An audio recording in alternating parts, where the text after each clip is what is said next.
সবার সামনে মৈনাককে পিটালো এলা।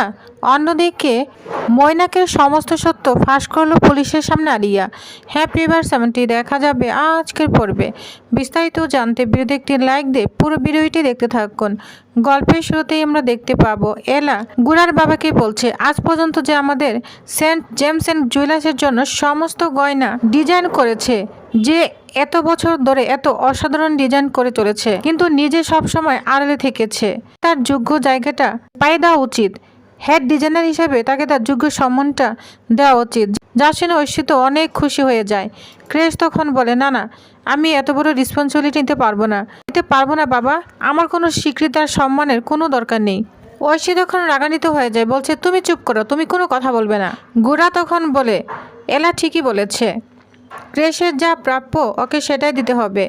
আমাদের কোম্পানিতে ক্রেশের যা পজিশন, ওর যে মাইনেটা প্রাপ্য সেটাই পাবে। তখন ঐশী অনেক খুশি হয়ে যায়। ঐশী তখন বলে, আচ্ছা বলছি, পারিশ্রমিক ঠিক কত হতে পারে? ক্রেশ তখন বলে, তুমি চুপ থাকবে?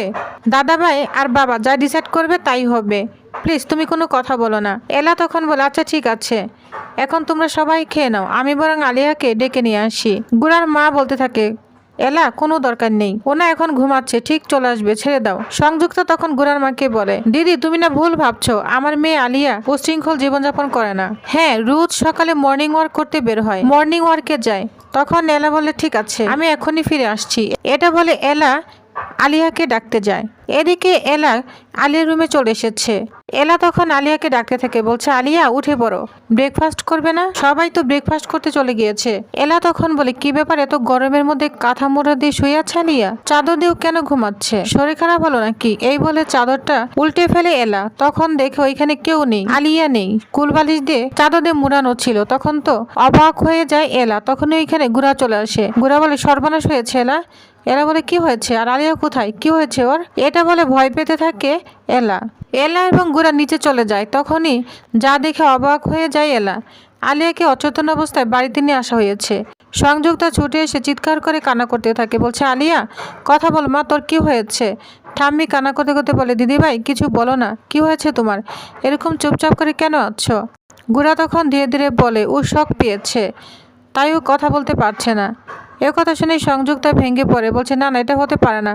আমার মেয়ের সঙ্গে এটা কি করে হলো? কিছুতেই মানতে পারছি না আমি।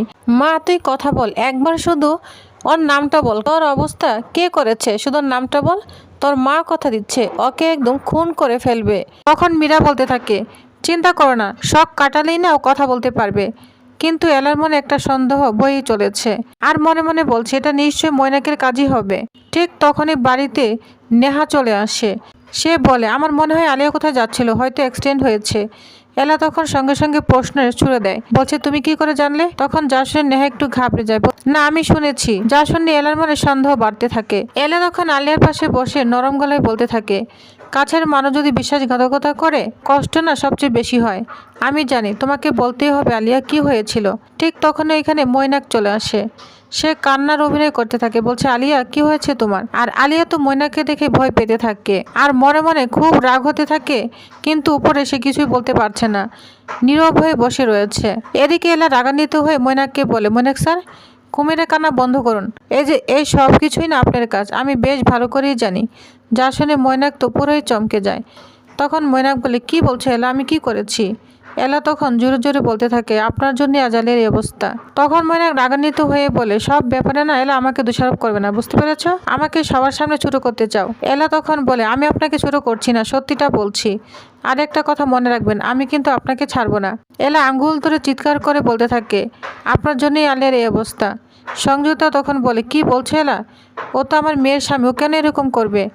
গোরার বাবা তখন বলে, প্রমাণ ছাড়া কিন্তু এভাবে কাউকে দোষারোপ করা যায় না। কিন্তু এরপর যা ঘটছে এটা কল্পনাও করা যায় না। এলা হঠাৎ করে একটা চাবুক তুলে নেয় এবং সবাইকে অবাক করে দিয়ে ময়নাকে ইচ্ছামতো মারতে থাকে চাবুক দিয়ে। প্রতিটা আঘাত ময়না চিৎকার করতে থাকে আর এলাও চিৎকার করে বলে, কত মেয়ের জীবন নষ্ট করেছো তুমি, আমার বোন মেঘনা এখন আলিয়ার পিছনে লেগেছ? এটা বলে এলা এক একজনের নাম বলতে থাকে আর একটা করে চাবুক মারতে থাকে মৈনাককে, যা দেখে সবাই তো অবাক হয়ে যায়। তখন ঘরে সবাই এলাকে থামানোর চেষ্টা করে, কিন্তু এলা কিছুতেই থামছে না, মৈনাককে একের পর এক চাবুক দিয়ে মেরেই যাচ্ছে। ঐশী তখন বলে ঠিক হয়েছে। এদিকে আলিয়া চুপচাপ বসে আছে, তার চোখ বেয়ে জল পড়ছে, কিন্তু মুখে একটা শব্দও নেই। গুড়ার বাবা তখন এগিয়ে এসে বলে এলা, এটা কিন্তু ঠিক করছে না, প্রমাণ ছাড়া কিন্তু এভাবে কাউকে মারা যায় না। ঠিক তখনই নেহা এলাকে থামাতে চায়, বলছে তুমি এভাবে কোনাকে মারছো কেন? তখন এলা সঙ্গে সঙ্গে ঘুরে দাঁড়ায় আর বলতে থাকে তাতে তোমার তো কেন কষ্ট হচ্ছে? তুমি কি ওকে বাঁচাতে চাচ্ছ? তখন নেহা ভয়ে একটু চুপ হয়ে যায়।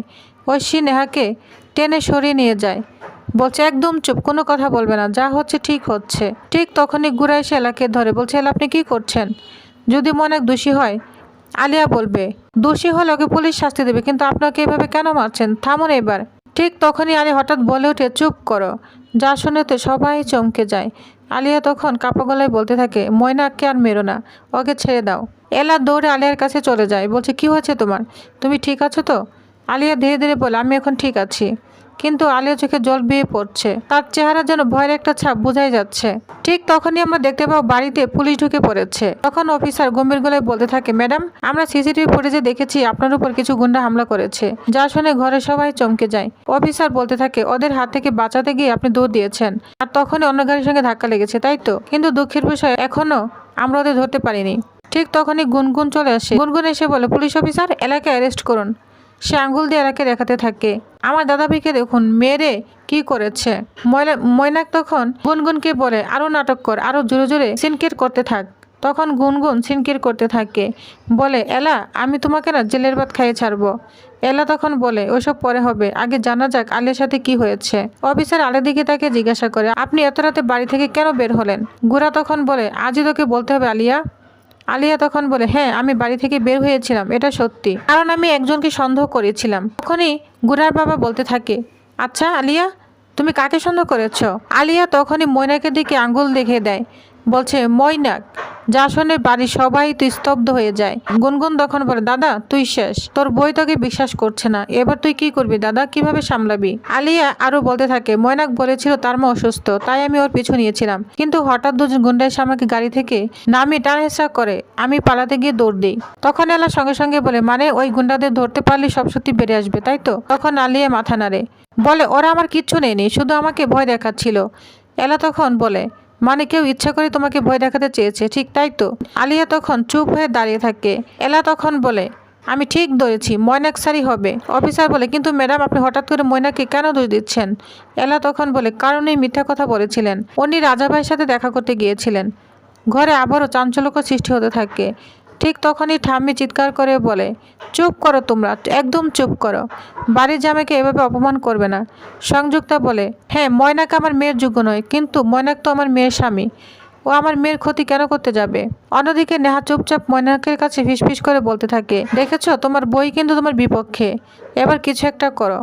মৈনাক তখন বলে আমাকে বাঁচাও নেহা, তা না হলে রাজা ভাইয়ের সঙ্গে যে আমার সম্পর্ক রয়েছে এটা ফাঁস হয়ে যাবে, আর তোমাকেও কিন্তু আমি ফাঁসিয়ে দিব, বুঝতে পেরেছো? যা শুনে নেহার চোখে একটু ভয় দেখা যায়। তখন সাথে সাথে নেহা একটা প্ল্যান করতে থাকে।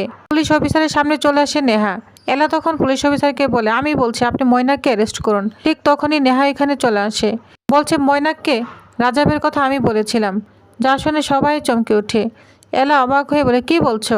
তুমি তো মাত্র দুদিন এসেছো এখানে, তুমি রাজাভাইকে চেনো কি করে? নেহা তখন বলে আমি ব্ল্যাক মার্কেটে কাজ করেছি, তাই এটা চেনা আমার পক্ষে কোনো কঠিন কাজ নয়। গুড়া তখন রেগে যায়, বলছে তাহলে আমাকে না বলে মৈনাকে কেন বললে? তাহলে এখন প্রশ্ন হচ্ছে নেহা কি সত্যি নির্দোষ, নাকি সে নিজের ওপর ঢাকতে মিথ্যা বলছে? মৈনাক আর নেহা তাহলে কে আসল অপরাধী? আর আলিয়া তাহলে মৈনাকের সমস্ত সত্যিটা কি পুলিশকে বলবে? তো কি হতে চলেছে নেক্সট আপডেটে জানতে অবশ্যই আমার সাথেই থাকুন। ধন্যবাদ।